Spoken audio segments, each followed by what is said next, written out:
My little golden book about Betty White.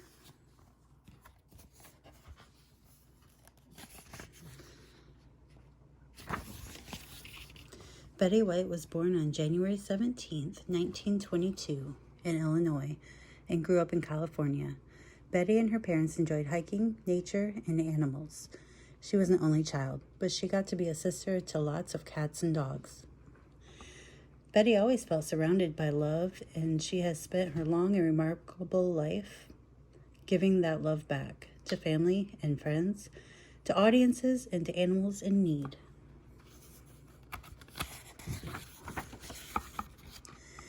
When she was young, Betty wanted to be a forest ranger or a zookeeper, but those careers weren't open to girls at that time.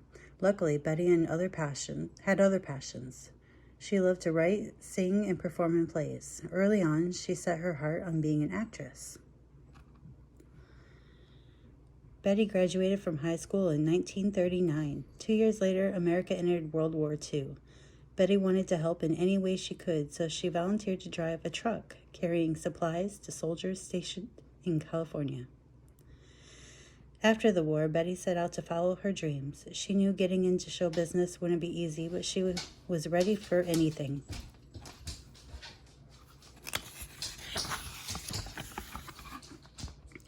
Betty was bright, talented, beautiful, and funny, but she had to work hard to find jobs.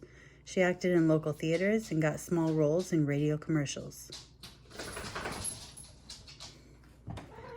Betty wanted to be on television. Back then, there were far fewer TV shows, TV stations, and TV jobs than there are today, but Betty's hard work paid off. In 1949, she got her first full-time job as the host's helper on a daytime show called Hollywood on Television.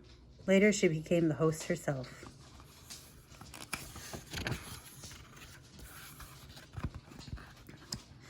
Today, most television actors memorize lines from a script someone else has written. Not Betty.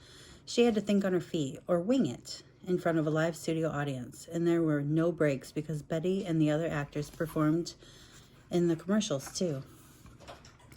That meant Betty was in front of the camera 5.5 hours a day, 6 days a week. Could she do it?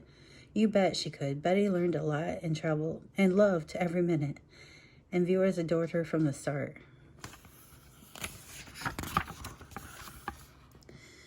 Television grew and changed quickly, and so did Betty. She became one of the first female producers in Hollywood when she co-founded Bandy Productions, named after one of her dogs.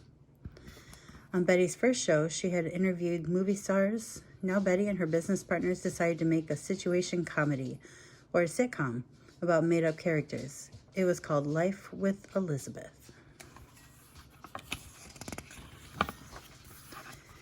Betty has always believed in being fair to all people. In 1954, when she hosted a variety show with skits and musical guests, TV stations in some parts of the country didn't want to air it. They didn't like that a black dancer, Arthur Duncan, was in the cast. They wanted Betty to fire him. That kind of prejudice made Betty mad. Arthur stayed on the show and had a long, successful career, and Betty and Arthur remained friends through the years.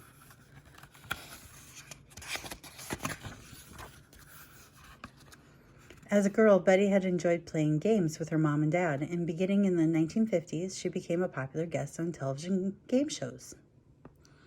Betty's quick wit charmed everyone, including one special man, Alan Ludden, the host of a show called Password. Alan and Betty fell in love. They married in 1963, and Betty became stepmom to his 3 children. Betty and Alan lived happily together until Alan died in 1981.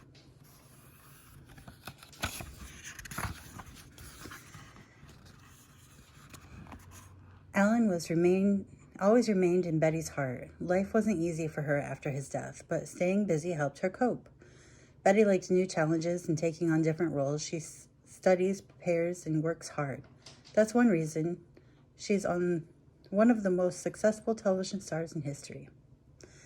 Betty is especially known for acting in 2 popular long-running TV shows, The Mary Tyler Moore Show and The Golden Girls. She won Emmy Awards for both shows.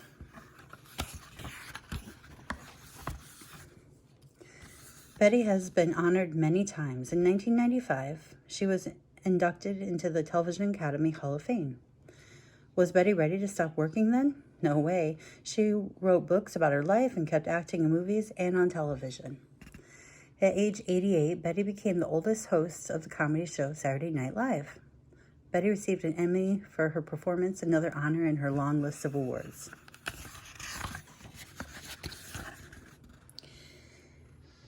Even with her busy acting career, Betty has always found time for animals. She has supported the Los Angeles Zoo for many years and has helped raise money to improve animal habitats and save endangered species, like the California condor. Betty has also been lucky enough to meet some creatures that are just as famous as she is, including Coco, the gorilla. Coco knew more than 1,000 words in sign language. In fact, Coco gave Betty the name lipstick. She made the sign for the word whenever Betty came to visit.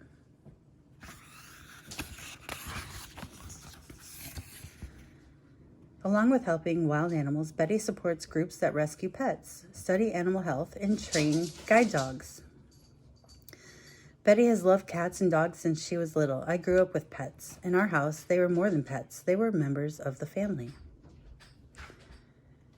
When she was 89, Betty adopted Ponty, a golden retriever, who hadn't been able to finish his guide dog training. Betty's talent and dazzling smile have lit up the world and brought joy to millions. Her passion for helping animals has inspired others to do the same. Betty loves to make the world happy. No wonder people and animals everywhere love her right back. I think everybody needs a passion, whether it's one passion or 100. That's what keeps life interesting. THEEND. The end.